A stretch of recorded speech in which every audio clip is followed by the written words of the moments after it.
there is nothing, absolutely nothing, as far as it's legit, that I cannot lay my hands on. Okay. Because I believe in being independent.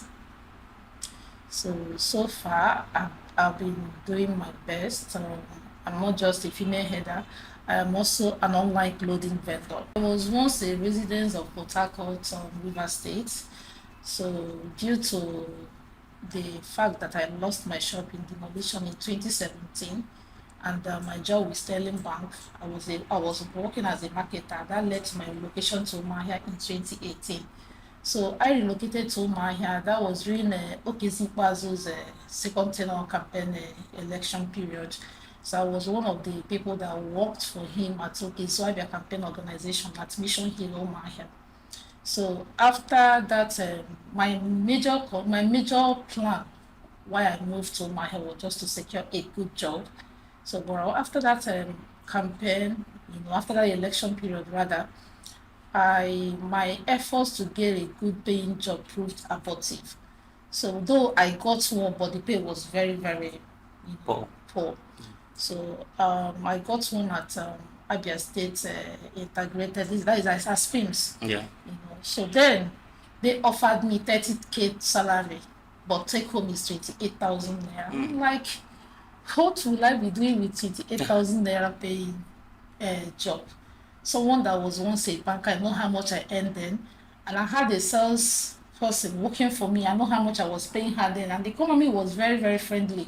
Yeah. So as someone that hate being dependent, so I thought of something, and I'm like, okay, since I have done this clothing business before, I once had a boutique.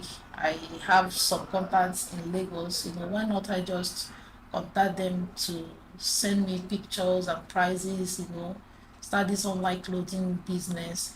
Anyone that place order, I'll just pay to them. They will send to the customer. I take my gain. So then, also, my worry was there are people doing the business before me. How will I be making sales? These people they already have their vendor. That was my fears and my worry then. So on the other hand, I now just told myself, why not just give it a try and see what happens? So I started, I made contacts in Lagos. I called those my business partners then I told them my predicament, what I want to do, that I want them to be sending me pictures and the prices attached to those things. So that was what they did. So there are some of my customers, being that you're just starting this business newly, some people would want to see what they are buying before they pay. Yeah, so I approached, there is this man that has one of the best boutiques in Umahia. Yeah. Mr. Elix Designers is at School Road. That's Azikiwe by School Road Junction. That is where the boutique is, up and down. So I approached the man. I told him, to my greatest surprise, this man never even bothered to know where I was living in Umahia then. He just said, okay, that he loved a woman that hustles so hard. Yeah. So the man agreed to be releasing wares for me. Sometimes he will release wares worth 500,000 naira, 400,000 naira without my as in I was so surprised that he never even bothered to know where I was staying. What if this person run away with those clothes? Yeah. So I would take this thing to the people. When they purchase, I'll take my gain, give the man the money, and return back the remaining this thing that they were not able to choose. Yeah. So, but something happened then. There is a friend of mine that works at Oyo 7 Warri, that demanded that I send him some wares. I did. I sent him wares worth more than close to 400,000 naira. This guy, up till now, as I'm speaking with you, he's still owing me 150,000. He blocked me on Facebook. Some setbacks. Yeah, he blocked me on Facebook. I ended up paying this man, though he was so patient with me. I ended up paying this man from my own gain.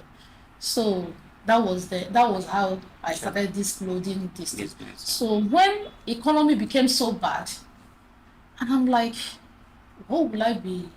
How will I sustain myself? Sales now dropped. I thought of something.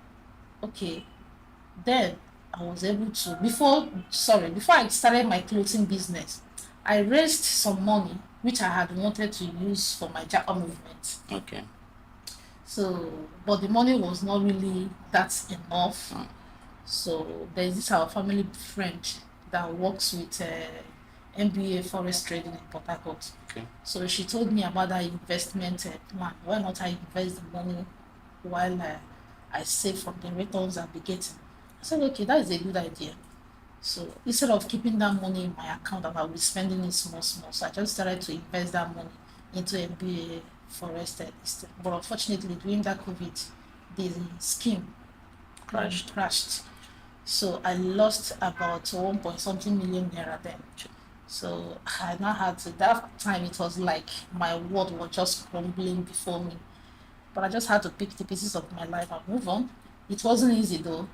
So before I now started this clothing, and before I started this clothing business, I never had up to 100,000 in my account. And you know, you cannot actually start any business without such amount of money in your account. So that was why I now resorted to selling online wares. And any other thing, you will agree with me if you have been my Facebook friend for a long time. You will agree with me there is nothing, absolutely nothing that I've not marketed as long as that thing is legit. Legit, yeah. Yeah, I've marketed lands. I once marketed cows for someone. There is also this my Obingwa friend and a brother from the same local government that was shipping cars, foams from Canada. I marketed for him. He approached me then, sure, like, will I market all these things for him, which I did. Made some sales too. So I gathered some money then.